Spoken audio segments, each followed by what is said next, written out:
Thomas, I'm George Balekji. Welcome into Foxboro Rush, the Monday morning edition. We got a ton to cover. We're going to go through what our takes are on Drake Maye and that preseason lack of snaps he had in his debut for the Pats under center.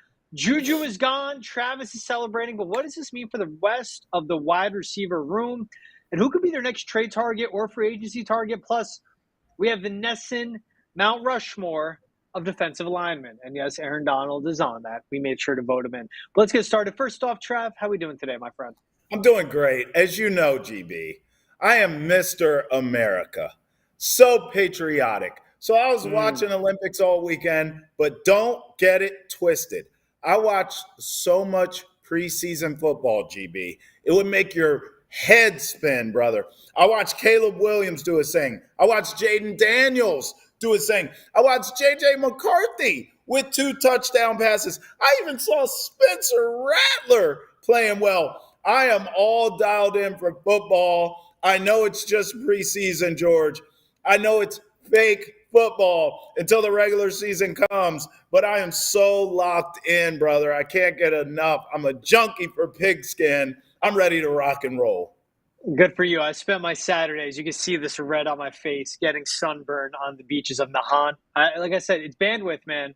It's all about bandwidth, and it's all about not burning out my allowance of football watching before the girlfriend wants to kill me. I watch it with the audio. When she's ready to literally wring my neck, I switch it to Bluetooth. She gets her music. I get my football.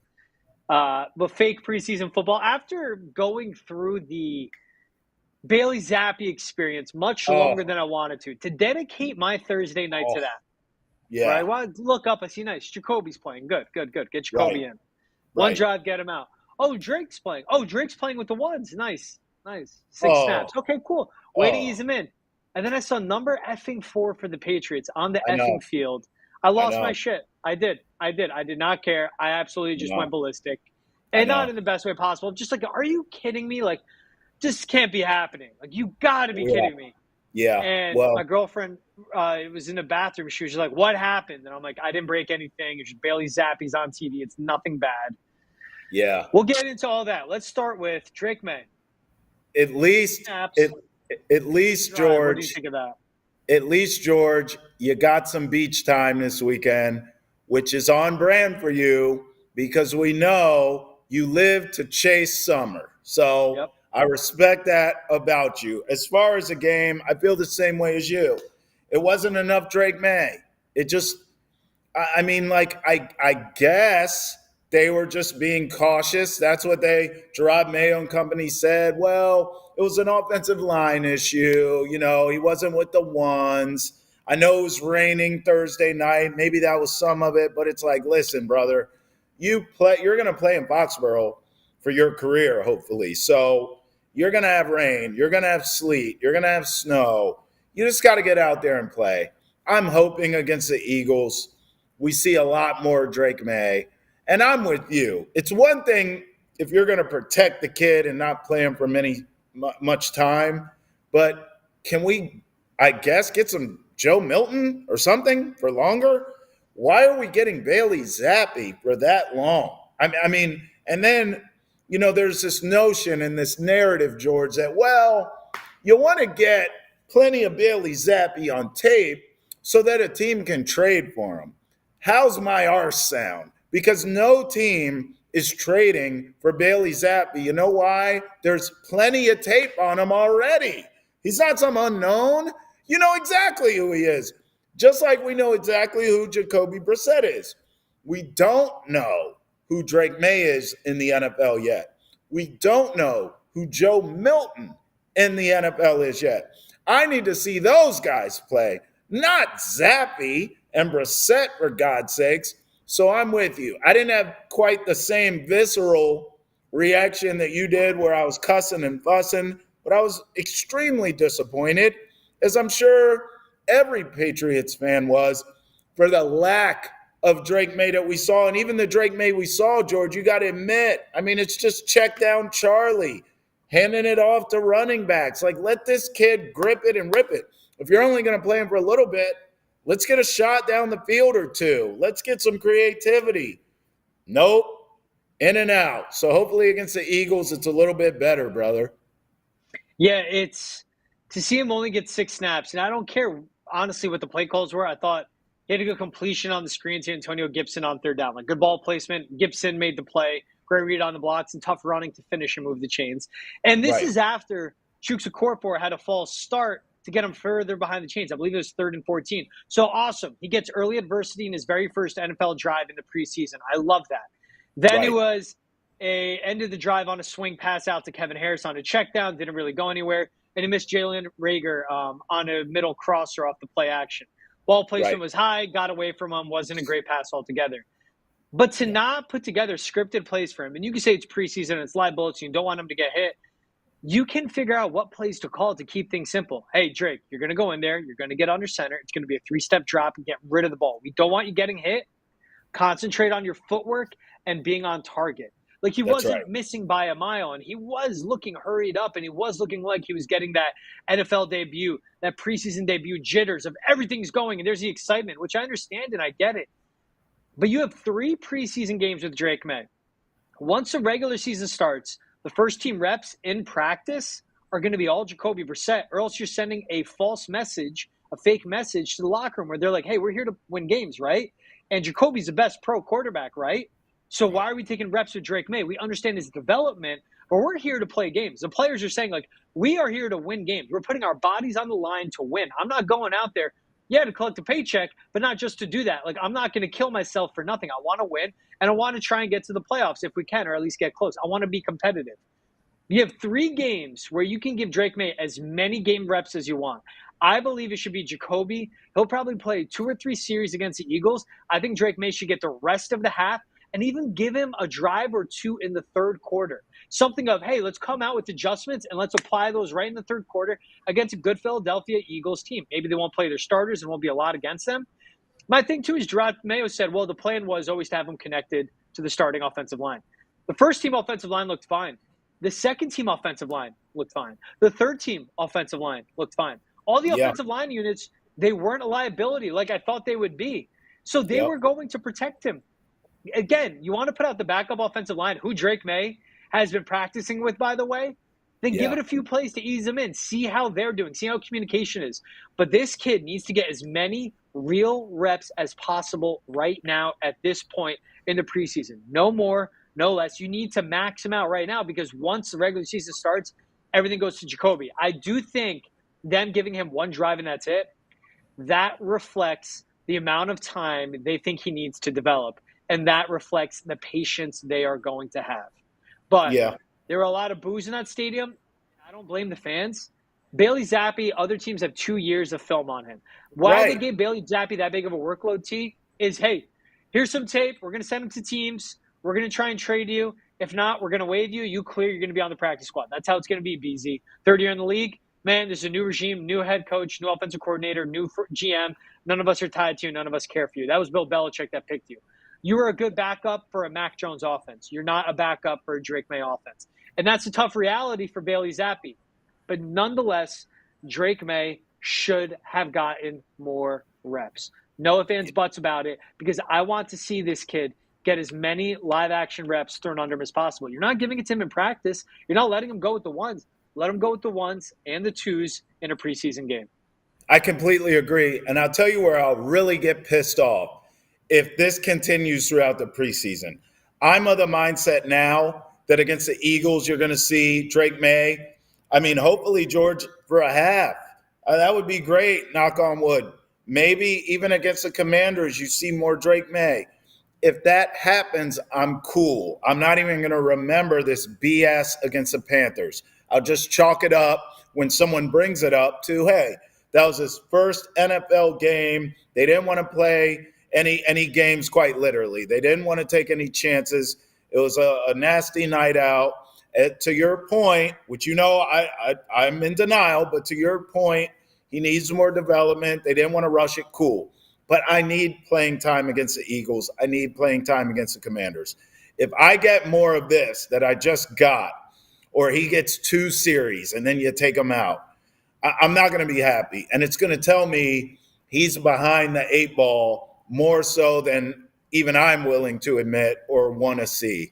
He's got to be further along with each game. Remember, we're also going to get the inter squad scrimmages and the other teams coming in and all that. So you're going to have looks at him as well with other teams, but in terms of practice. But I need more Drake Maye in game-like settings. I believe we're going to get it against the Eagles, and I hope we get it against the Commanders as well. Yeah, I need to see more from him. And people could talk about what the weather was and stuff. He's a football player. Like, he played outdoors at UNC on grass with a bad offensive line and a bad receiving core. He's going to be playing in New England. It's not an excuse of weather. I think it boils down to if Alex Van Pelt and them want to take their time, they don't want to rush him. And remember, when he was drafted in New England, he came in, they had to completely break down and restart his footwork, teach him how to take snap gun shots with his left foot forward, because it's all about timing and being on schedule in a West Coast offense. They had to teach him how to take snaps from under center, now working with the new receiving core. But with all that, it's fine. You can keep that in mind, and he can do that in a real game and still concentrate on his footwork. It should have been more than 6 snaps, but I think it's because we don't know when we're going to see this kid in the regular season. It can be week 7 when they're on the road at Tennessee, or it could be week 13 when they're home against the Colts, or it could be after their very late week 14 bye. We don't know when we're going to see Drake Maye, but once a regular season kicks off, all of these reps on an actual football field with a first-team offense goes away. The Eagles, they should give him a longer leash and allow him to go with the second team as well, because you still want to actually give them real game footage to go over and real experience at the NFL speed. And that's what you do in film. That's what you do in practice. That's what you break down after. Not just controlled scenario reps at practice. Hey, stuff's going to hit the fan, Drake. It's going to be hard. How do you respond to it? The kid doesn't have a shortage of confidence. Don't worry about that. It's real confidence with him. It's not that false bravado Mac Jones had. But you still need to increase that confidence and build on it by giving him confidence by showing he can execute out there on the field. Were there any players that stood out to you overall as you're moving along, just looking at the rest of the landscape of the Patriots, that stood out to you in that preseason debut? Yeah, I'm like everyone else. Joe Milton. I mean, there was no way for him to not stand out. He looked dynamic.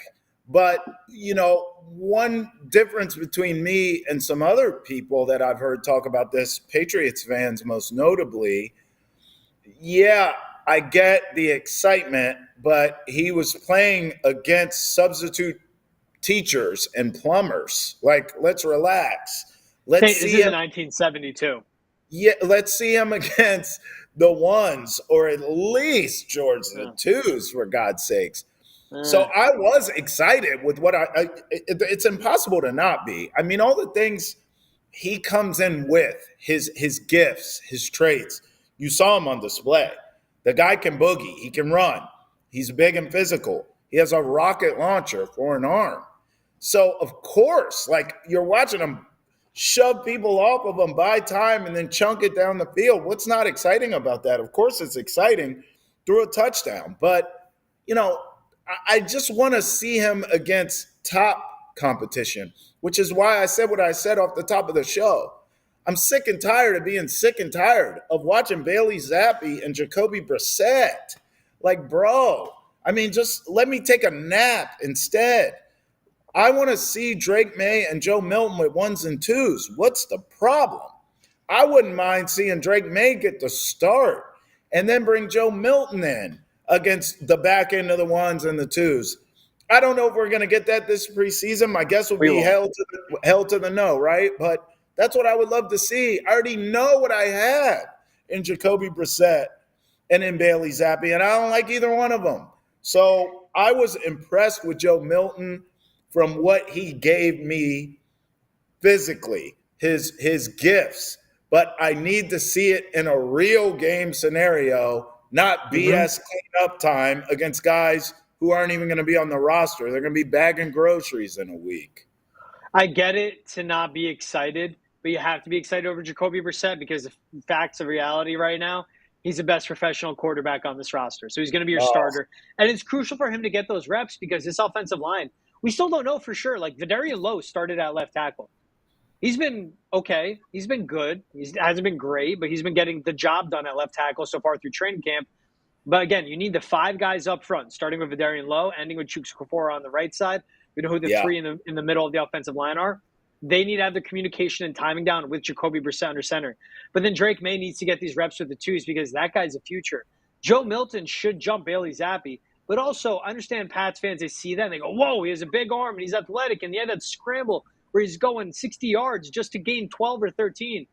But we've seen this song and dance at Michigan, at Tennessee. That's why I'm not holding my breath with Joe Milton. I understand the excitement's there, but it's stuff you've seen before, stuff I've seen before in my case watching college football. And again, It's not who has the biggest arm. It's not who's the most athletic. It's who can execute a system, which will be Alex Van Peltz, and who can be the best professional quarterback in the NFL. That's why guys like Tua Tagovailoa got paid, and that's why a guy like Brock Purdy will get paid. Now, Drake Maye's ceiling is different than theirs. His ceiling is a Justin Herbert. Again, that's why Herbert got paid. Yeah, he has arm talent. Yeah, he's athletic. But he's gone out there and executed in games and been able to carry a franchise and to overcome bad coaching. Everyone has to be patient with Drake Maye. And I understand the Joe Milton experience and experiment because that's going to be the quarterback room the next few years. And if Drake Maye, God forbid, anything happens to him, he gets knocked out of a game, Joe Milton steps in, the offense doesn't change. You have another athletic, big-armed quarterback to back up Drake Maye. So I understand why they made that draft pick. But again, it's who can be a professional quarterback. They're not going to waste reps with the ones on Joe Milton or reps with the twos on Joe Milton. That'll be Jacoby. That'll be Drake Maye. When you have those guys out there, those need to be the quarterbacks. But I think Joe Milton ensues. And again, if you want to develop him, let him play a bulk of the preseason. I bet against the Eagles, it'll be Jacoby for 3 drives, Drake Maye rested a half. I hope to start the third quarter just to see adjustments. Then from that point on, let Joe Milton finish out the third quarter. Yes. And maybe Bailey Zappi gets 2 drives or a drive at the end of the fourth. I just think his time in New England's done. I do want to point out, because you said Joe Milton, I think Kayshon Boutte stood out to me. He made a few tough catches away from his body, showing good route running and just getting separation on the outside. I think that guy's going to be the wide receiver that's on the bubble and just makes a cut with Kendrick Bourne starting the season on the pup. And their top 2 offensive linemen, Vidarian Lowe, Sidy Soa, David Andrews, Mike Onwenu-Chukwukorfor, then Vidarian Lowe, Michael Jordan, Nick Leverett, Layden Robinson, Calvin Anderson. They got the job done. And on the defensive side, this defense looks like it's going to be great again. Marco Wilson was great at cornerback, instinctual, aggressive. O'Shea Jimenez, consistently winning one-on-one at the line of scrimmage as an edge rusher, which I love. You want to get into the wide receiver combo now, Trev? I do. I was waiting to see Javon Baker do something. I mean, all the talk. They're weird with the reps. Yeah, it was like proven reps with those guys. He had a good sideline catch. It was called back because of holding, but he showed good body control on the far sideline watching on TV, where it was a great catch. And that's what we have Javon Baker for. He's that boundary receiver, good body control, good contested catches, goes up and get the ball. So there was that flash, T. But I agree with you. I want to see more Polk. I want to see more Javon Baker. Those are the guys that need to get the reps. I know what KJ Osborne's going to do. I want more from Jalen Reagor. I want more from Kayshon Boutte. I want more from those rookies. Hey, at least Juju Smith-Schuster is gone. That's all I care about. I don't care where he ends up. I wish him gainful employment, but I'm just glad that it's not in New England. I've been screaming this from the mountaintops since the guy showed up. I didn't even want him to show up. I wanted Jacoby Myers to still be here. Jacoby Myers would be making plays in this offense. For some reason, your boy, Bill Belichick, decided, we don't need Jacoby Myers. You know what we need? Juju Smith-Schuster. What a moron. I mean, this kid, he's brought nothing to the table. He's not a leader for the youngsters. He's not even mature enough to do that. He's washed in terms of production. What does he bring you? I've been saying this for 2 seasons. Now he's gone. Thank God. Good riddance. Good luck wherever else you end up. I'm just glad it's not on this roster. And what does that say, George? Because this wide receiving core is basura. I mean, it stinks. Now, they're young, so we'll see if maybe they can make it happen. But right now on paper, trash. And now Juju is out of here. If you can't even make an impact in this wide receiving depth chart, what does that say about your career? I think it's finito, but that's no longer our problem. He's not in New England. Yeah, he's just 27, 28 years old, and he's getting cut by one of the worst wide receiver rooms in the Right. NFL. Watching him at training camp, I remember last year looking at go like Juju Smith-Schuster doesn't have juice, doesn't get separation. No. This year I looked at him and go, all right, he's slimmer, so maybe he's healthier. It's the same thing. He's not getting open. He's having bad drops. And if you can't get open and you can't catch, which really are the two most important parts of being an NFL wide receiver, like no Yes. duh. But seriously, getting separation in the NFL is so hard to do. And when you do actually get separation if you're dropping the ball, then what can you do? I wasn't surprised at all to see him cut. Patriots just have to pay $2 million more this season with him cut. And when they have at the time $43 million in cap space, that's the luxury you can do. The wide receiver room is going to look like this: Jalen Polk, Demario Douglas, Javon Baker, KJ Osborne, Jalen Reagor, Kayshon Boutte.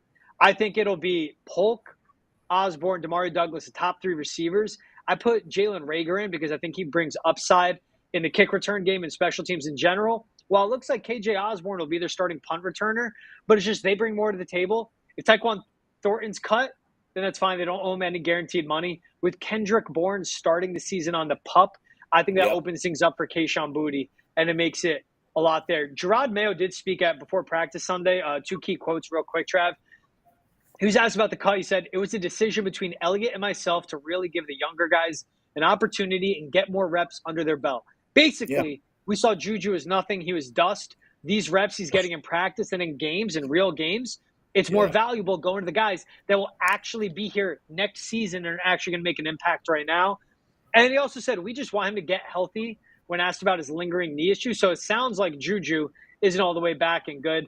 It sucks, and the injury ended his career. He's not the 2022 Juju that was averaging almost 11 yards a catch. It was a chain mover for Super Bowl champion Chiefs.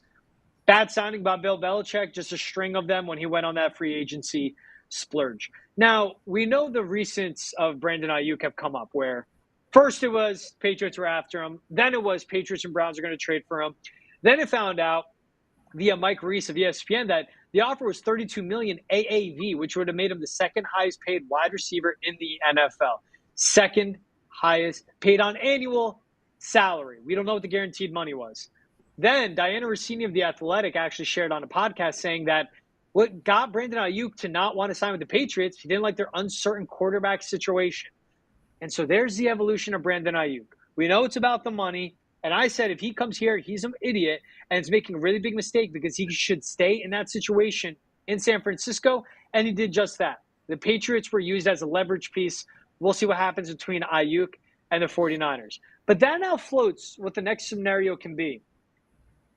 CeeDee Lamb's still unhappy, and he's going to play on his fifth-year club exercised option, which will give him $17 million this season. But he wants a big payday contract. He wants that $32 million AAV. We'll see what Jerry Jones gets done when he has to pay Dak, Micah Parsons, and CeeDee Lamb. But if it's not CeeDee Lamb or if it's not Brandon Aiyuk, where do you think the Patriots could be going? CeeDee Lamb could be gets franchise tagged and then traded to the Patriots, and they work out an extension next season. Of course, if he gets an offer under the tag, which he'll get after this fifth-year option, if he plays under that, the Patriots have to give up 2 first-round picks. I think it's CeeDee Lamb, where he could be tagged and traded to the Patriots, so there's some return for the Cowboys. T. Higgins, after playing on the franchise tag, will be a free agent. I think that's a more logical option that they can explore. Then there's guys out there we can see what happens with the Seahawks under new leadership and in a soft rebuild with DK Metcalf in New England. Names like that. There's Terry McLaurin in Washington. There's a lot of wide receivers out there. It doesn't just have to be Brandon Aiyuk that comes to New England to help them out.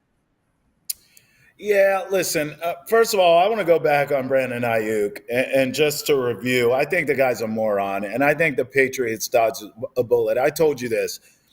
Now these reports, it's a quarterback situation. But then you keep hearing, he wants to go to Pittsburgh. So hold up, bro. You mean to tell me Russell Wilson and Justin Fields makes you feel good about the quarterback situation as opposed to the young core here in New England, Drake Maye, Joe Milton, whoever? I mean, did you not watch Justin Fields over the weekend stumbling, bumbling, and fumbling his way for the Steelers? And Russell Wilson ain't much better once he's in there. So I'm over this guy. I know I'm on an island. I don't care. I still think the Patriots dodged a bullet by not trading for giving up assets and overpaying this jackass. So screw Brandon Aiyuk. I just wanted to be clear on that before I move forward. As far as CeeDee Lamb, it ain't happening. I mean, if they didn't want to give up a first rounder for Brandon Aiyuk, they ain't giving up the farm for CeeDee Lamb, because that's exactly what it would take to get him. So I just don't think that's realistic. I think that's fantasy football stuff. I think T. Higgins in a season could be something that makes sense, but we see in this league the price for being a decent wide receiver. And I imagine T. Higgins is going to have a big year this year because he knows there's a pot of gold at the end of that rainbow if he does. And I also imagine Joe Burrow's healthy. So T. Higgins should be back on track, and he's going to get a big payday. Maybe the Patriots do it, maybe not. Here's what I would do. I'm of the mentality now that the Patriots should just focus on the draft as far as a wide receiver. And I know everyone rolls their eyes at that. Oh, the history of the Patriots and wide receivers. No, that's the history of Bill Belichick and wide receivers. He's gone. He ain't walking through that door. I look at this league, George, and you and I talk about this all the time. It is much easier now to find what you need in the NFL draft. The quarterbacks are getting training since coming out of the womb now. There's a quarterback camp. My son could go to the quarterback camp if he wanted to. He's young. I mean, these quarterbacks are molded from day one now, not like it was back in the day. So the quarterbacks are more prepared for the league. Your skill positions, your wide receivers, it's the same thing. How many times do we see rookie wideouts stand out now in this league? It was not that way 10, 15 years ago. If I'm the Patriots, yes, you're going to have cap space. Go out and spend it on offensive line. Those guys are expensive anyway. Go get some more pass rushers. Those guys are expensive anyways. Get you a corner or two. You can never have too many in this league. But I'm of the mentality now, use a high draft pick, because you and I both believe will probably be higher than we want to admit.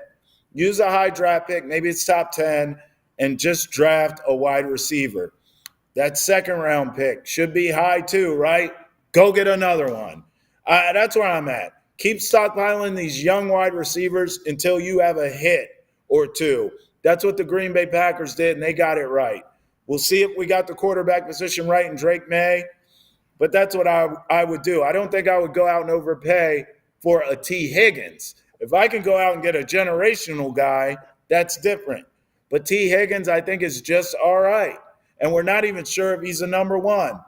Stop playing these games. Keep drafting wideouts until you get it right. It's a rebuild anyways. What the hell's the difference? I think the first-round pick next year is going to go left tackle for them. It's going to be a top-5 pick. I'm not afraid to admit that. I think that's what they're on track for, and that's what they should do. But, yeah, later in the draft, I mean, think about it. Christian Watson, Romeo Doubs, Dontavian Wicks, even Luke Musgrave, these weapons that the Packers have gone out and drafted, they've all been later picks, but they've all worked out on what they need. And they're doing a great job developing those receivers, also in Matt LaFleur's system. Elliott Wolf, there's a connection there. Yeah. Obviously, to the Packers front office. He spent time there. That's where he learned because his dad was a GM there. Right. He should be looking at that coaching staff and that front office that's in Green Bay and go, who's picking your receivers for you? Who's in that room? Let me poach him and bring him to New England. But overall, I understand what you're saying with T. Higgins. I still would pay for him. I would still pay for DK Metcalf. I think DK Metcalf would be a great match in this system as a big-bodied, athletic freak, which Elliott Wolf loves those types of receivers, that build. That's what the Green Bay Packers love. Good route tree, aggressive physical, and he'll just be 28 years old when you can bring him here.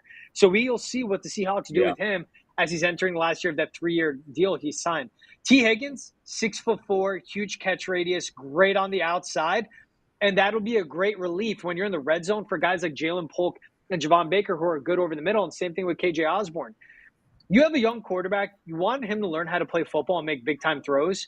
Get him an elite outside receiver. That's why I think the Patriots should look at what would it take to trade for CeeDee Lamb, and we will pay him with all this cap space they're going to get. And here's the thing, T. If they give CeeDee Lamb or T. Higgins $32 million, by the following offseason, it's not going to be a thing. That will be top 5 one off season, top 15 the next. The cap keeps going up, the price keeps going up, as we've seen the wide receiver market absolutely explode this offseason. A.J. Brown, Amon-Ra St. Brown, Tyreek Hill getting more real guaranteed money. DJ Moore out in Chicago getting more guaranteed money. So if they go out and do it, I think the priority should be offensive line for them all offseason long. That's what need to get right, then receiver.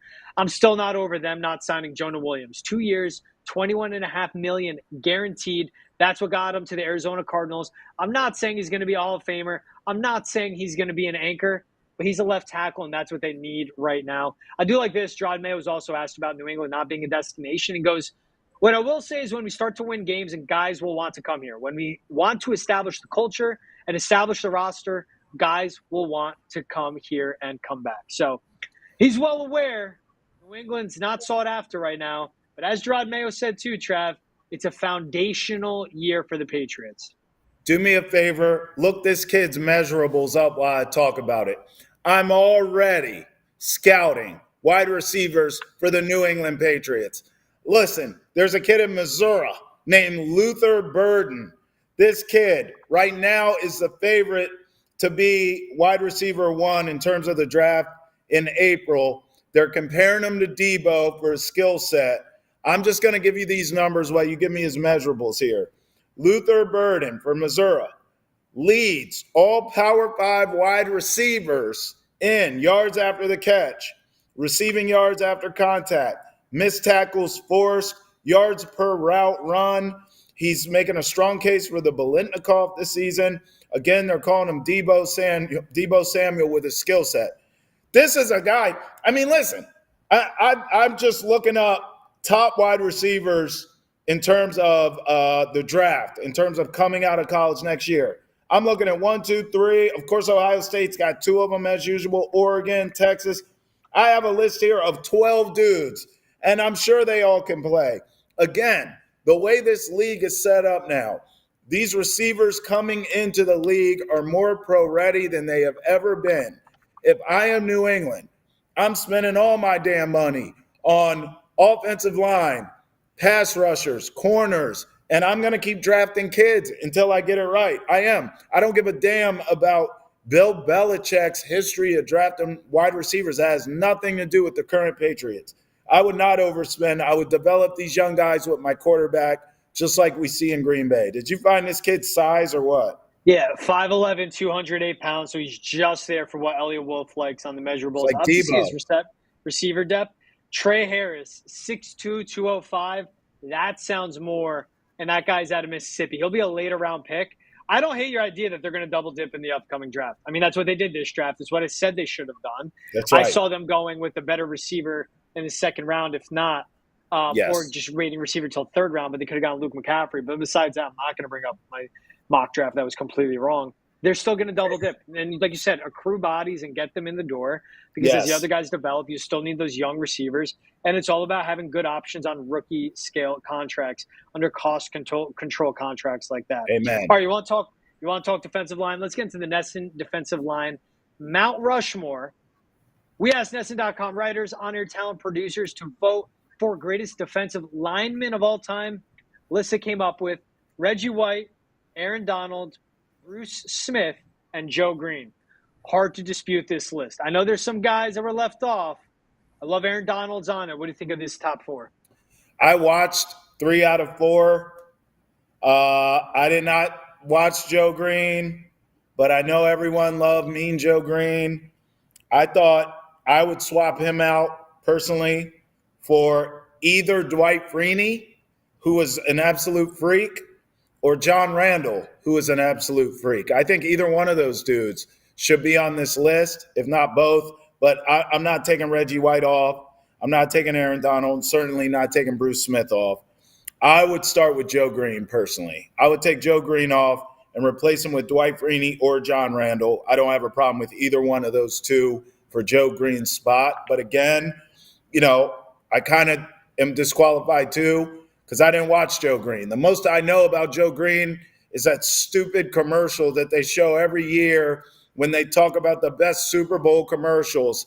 And it's Mean Joe Green in his locker room, and everyone's scared because he's so scary. No one wants to talk to him. And then some little, piddly kid walks up and he's like, "Will you take my towel for me?" And he's like, "Yeah." And they're like, "Oh, Joe Green has a heart." That's all I know. I mean, I don't know anything about this guy. Dwight Freeney, John Randall, either or both belong on this list as far as I'm concerned. Dwight Freeney, 26th all-time unofficially in sacks with 125 and a half. Officially, he's top 20, though. So that's 18. I have the Pro Football Reference in front of me. That Dwight Freeney one, I like that. I mean, we watched him of our era. That spin move, which is diabolical. Patriots fans know all about that. I like this top four. Reggie White, swim move, bull rush, forearm shiver, 198 sacks, second all-time. To Bruce Smith, who's all-time sack leader. And Bruce Smith played in a 3-4 defense, which wasn't nice to defensive ends to put up big numbers. He had 13 double-digit sack seasons. And Aaron Donald as well, pound for pound, greatest defensive lineman of all time, in my opinion. 3-time DPOY in modern-day football, getting double and triple teamed all the time. Won a Super Bowl, 8-time All-Pro. And he's one of 3 defensive tackles in the 100-sack club. The one I would go with, I was looking, J.J. Watt could have been on balance. 114 and a half career sacks. 3 Defensive Player of the Years in 4 years. One of those when he won, Justin Houston had 22 sacks for the Chiefs, and J.J. Watt was still unanimous. He was great on run defense. You run to the right side or his side, it was going nowhere. I mean, just an all-around player for the Houston Texans and even had good years for the Cardinals. And then the other one, I would think Deacon Jones, but I just think because I know of his signature head slap move that was outlawed by the NFL, but he'd literally hit an offensive lineman on the head to kind of stun them and get around. 2-time Defensive Player of the Year. 8-time All-Pro, unofficially 173 and a half sacks, and had 20-plus sacks every season from 64 to 68. That's 5 straight years. That's what I think of Deacon Jones. I never saw him play, so I would think, all right, let's get J.J. Watt onto this list. But this top 4, it's tough to disagree with anyone on this. Dog, I don't even think J.J. is the best Watt. I think T.J. I'll be honest with you. I think when the smoke clears, I think T.J. Watt could be better. Look, the sack record is so impressive, but I just think J.J. Watt, how dominant he was, and he was propping up a really bad Texans defense all those years. Yeah, T.J. needs more years of playing at this level, but I would take J.J. Watt over T.J. Watt. T.J. Watt's more of a pure pass rusher, though, more of an edge rusher. I think J.J. Watt with his all-around game is why I like him over T.J. But also T.J.'s book's not done being written, and he's certainly – the top 3 defensive end in the NFL right now. Yeah, there's guys in the league right now, including T.J. Watt, that could end up on this list, when it's all said and done, when it's all over. I mean, obviously, T.J. Watt, we talk about. I think the Bosa boys are special. They just had to stay healthy. They seem to both kind of get nicked up a lot. I like Aiden Hutchinson in Detroit. I think there's a lot of really stellar, young, pass-rushing monsters right now in this league. I've been seeing a lot of clips. I'm not bringing them up for Mount Rushmore, but just because I want to be right, I'm going to bring them up here, George. I've been seeing Jared Verse doing a lot of big things there in L.A. I keep telling you, I told you on draft night, that guy's going to be special too. I know we're talking about Aaron Donald here, but I think there's a lot of young, tremendous, dynamic pass rushers and defensive linemen in this league right now that could end up on a Mount Rushmore one day. I wonder how many kids growing up broke their hands or broke a finger trying to do the head slap move from Deacon Jones. Obviously, I was never a defensive end, so I never tried that. But just seeing footage of those plays, of that move, is just the funniest thing in the world. The NFL is like, all right, we got to put an end to this. Can't be hitting people in the head. No hands to the face. We're talking about hands. I'm not even trying to be funny. Your boy from the Giants, if that 4th of July accident never happens, he was on his way too. He was never really the same player after that. Jason Pierre-Paul, yeah. Awesome defensive end. So dominant for the G-men. And the string that they had of the guys there. It was the Justin Tucks. It was O.C. Umenyoras. And then it was Jason Pierre-Paul getting in. Obviously, Michael Strahan established it all. One after the next. Shoot, man, look at them now. Kayvon Thibodeau, Brian Burns, Dexter Lawrence. At least they know how to draft defensive linemen. They don't know how to draft quarterbacks, so it seems. That brings to the end of this episode of Foxboro Rush. He's Travis Thomas. I'm George Balekji. We'll see you guys. Got a nice best of episode dropping later this week because it's Jimmy Fund week. Then later in the week, we're going to have a little AFC East preview going on. That episode will drop Friday morning, so keep your eye out for that. For now, that's all on Foxboro Rush. We'll see you guys next time.